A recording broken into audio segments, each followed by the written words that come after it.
For some exciting and some existentially alarming reasons, in the next few years we're bound to have a lot more of this. Nuclear power, new reactors, new isotopes, old reactors even being turned back on. With that, however, will come more nuclear waste. And with the waste will come this question. Why don't we launch nuclear waste into the sun? Indeed, why don't we launch nuclear waste into the sun? And if we did, what would happen? Nuke the sun! Nuke the sun! Sorry, she's excited. Now entering the facility. Before we get into any physics, the question, why don't we just launch all the nuclear waste into the sun, implies that nuclear waste must be so uniquely bad that we need to get it off the planet right now. But is it? You may expect a nuke cell like me to say, well, actually, it's not that bad. And you'd be right. Until next time. Just kidding. For the sake of argument, let's take this question seriously. So, how much nuclear waste is there, and is it dangerous enough to necessitate a solar yeeting? You can get 1 million times more energy breaking nuclear bonds than you can chemical ones, and so for the same energy, nuclear power uses less fuel and produces less waste than almost any energy technology ever made. All the nuclear waste ever produced in the United States could fit in the floor plan of 2 large Walmarts. And I don't know if you've ever been to the United States, but it can fit like at least 3. A total mass of 90,000 tons may sound like a lot, but relatively speaking, that much nuclear waste is far, far less than the 100 million tons produced by coal-fired power plants in the United States every year, for example. Our question today also implies that wherever nuclear waste is now isn't acceptable, but again, that's not the case. The vast majority of all nuclear waste is in wet pools like this or on dry pads like this. Hopefully other countries will figure out where to finally put waste like Finland did, but right now, these dry and wet storage locations, mostly at the power plants themselves, is where all the nuclear waste is. And because it's here and not in our air and water like fossil fuel waste is, we can cite a pretty amazing statistic. Despite its reputation, there has never been a single injury or fatality associated with commercial nuclear waste ever. This is why a doctor like me will usually laugh off a question like this. Nuclear waste is neither abundant enough nor dangerous enough to require sun launching. If anything, we should be talking about launching mercury and forever chemicals and BPA and Elon Musk into the sun, but we never really talk about that. However, today's question is still undeniably a fun one, so let's see it all the way through. We begin with another misconception. It is not easy to launch things into the sun. Do not care. Nuke the sun. Okay. And you guys think I'm the supervillain one.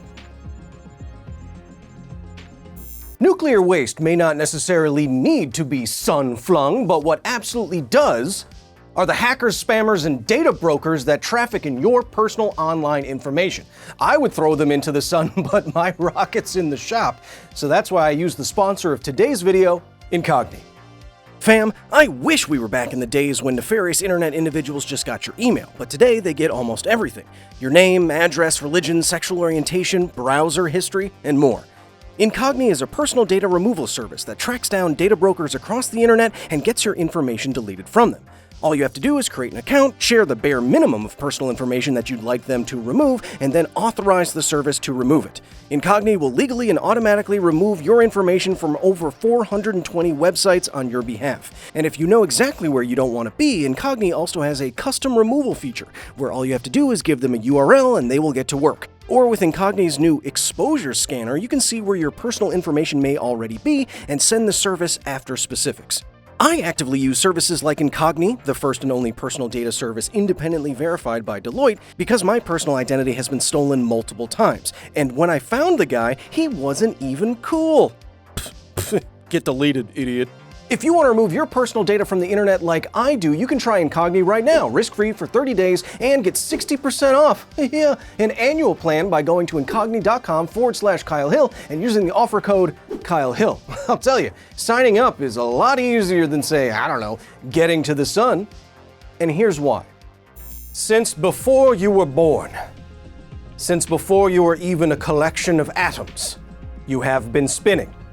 The Earth is currently spinning at over 1,000 miles per hour at the equator, and yet you don't feel it.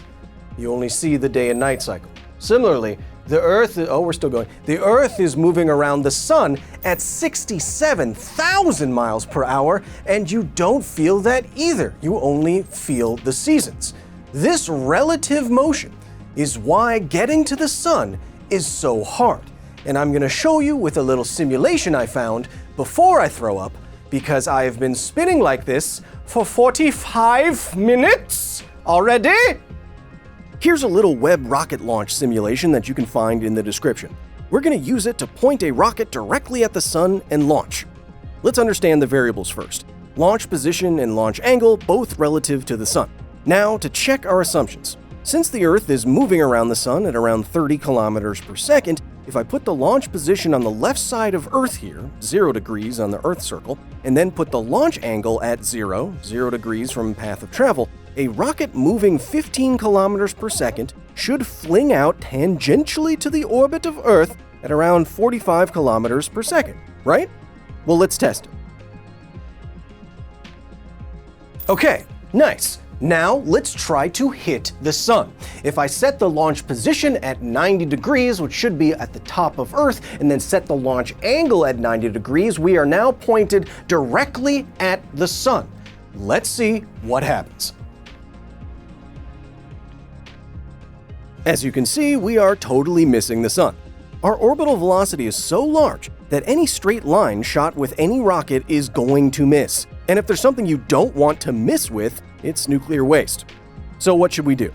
The easiest way to get a rocket to the Sun is to let the star's immense gravity just pull it in. To do that, we're going to move our rocket to the back side of Earth and launch it at an angle of 0. We're now aiming directly opposite our path of travel. Now, if we double the velocity of the rocket to match Earth's orbital velocity, if we did everything right, it should cancel out all of the motion and the rocket should just fall into the star. Okay, so if that works, what's the problem? Well, unfortunately, 30 kilometers per second is almost 3 times the escape velocity on Earth. We have no rocket that can simultaneously reach that velocity and carry a large enough payload for any of this to make practical sense. And this is where this question usually gets answered and stops. But that's no fun. What if this did make sense? What if nuclear waste hit the Sun? Hooray! So let's say that there is a rocket big enough, man bun, and we've all just accepted the fact that many rockets might blow up after launch and distribute nuclear material all across the planet. Let's just say everybody's cool with that. What happens next? Well, nothing. At least not what you're probably expecting to happen. Kevin, stop looks-maxing over there. I'm gonna come and frame mog you. Goofy, jester gooning all day. The Sun is very hot. Citation needed. The summers are already too hot on Earth, and it's 92 million miles away. And because of the way heat radiates out from a spherical point in space, it gets very hot very quickly as you approach. In fact, even 1 million kilometers from the Sun, and the temperature is already 1 million degrees Celsius, which, notably, is hotter than the boiling point of any material in the known universe. This means that nothing ever really hits the Sun, at least not in its original form. So say we have a rocket loaded with all of the United States' nuclear waste, and it's falling into the Sun after canceling out the Earth's orbital velocity. By the time the rocket is anywhere near the Sun's actual surface, it will be torn apart by the star's tremendous gravity, and the transported uranium, plutonium, fizz products, and minor actinides will be sublimated by unholy heat into a plasma of subatomics that technically won't even be radioactive anymore when it reaches the Sun. It will just be gas. When this 90,000 tons of vaporized payload finally joins the fusing helium and hydrogen ball in the sky, this is what's going to happen. Nothing. You see, the Sun is very big. Citation needed. And increasing its plasma mass by effectively nothing % simply won't have any measurable effect. No bang, no boom. But hey, we did it. We threw nuclear waste into the sun. Do it again. Do it again. We did it! But at what cost, right? That was a lot of physics. No, seriously, at what cost? With current launch capabilities, it would cost something like $800 billion just to move all of the United States' nuclear waste off-world. And those launches carry some risk of failure, and that could disperse nuclear material around the planet, which would be the only way that nuclear waste could be dangerous in the first place. This is a bad idea. But the idea just sounds cool. I know the idea sounds cool, Arya, but our time and our money would be much better spent returning radioactive material to the ground after we use its vast power, rather than back to the stars from whence they came. Until next time. Administrator, you told me to inform you of when the object has passed inside the orbit of Mars. Oh no. It got here way too fast. The simulations predicted. I know what Sorry, Arya. Okay. Let's do what we can. Now exiting the facility. Thank you so much to the very nerdy staff here at the facility for their direct and substantial support in the creation of this here video. If you want to join the facility, if you want to drape on a silky white lab coat, if you want videos early, access to our Discord, private live streams with me, and behind the scenes photos from when I pet dogs in radioactive exclusion zones, go to patreon.com/Kyle Hill to join the facility today. And hey, if you support us just enough, you get your name in every single video where it makes narrative sense. And look, there's so many of you, I don't know how I'm gonna possibly pass the funny thing about launching something into the sun is that it would be actually easier to launch something out of the solar system than it would be to dispose of it into the sun. And arguably, launching something into deep space is probably better. Right, so since we're going around the sun at 30 kilometers per second, the escape velocity for leaving the solar system is just like 42 kilometers per second. So all you would need is to go along with Earth's motion with the rocket's velocity at 12 kilometers per second, add that to the 30, and then you're at that 42, which is the answer to everything, which launches you out of the solar system. That's way easier than canceling out 30 kilometers per second. Heck, escape velocity is already 11.2 kilometers per second, so we have rockets that can do that, and so you can just yeet something out of the solar system. Still doesn't make sense for nuclear waste, though. Thanks for watching.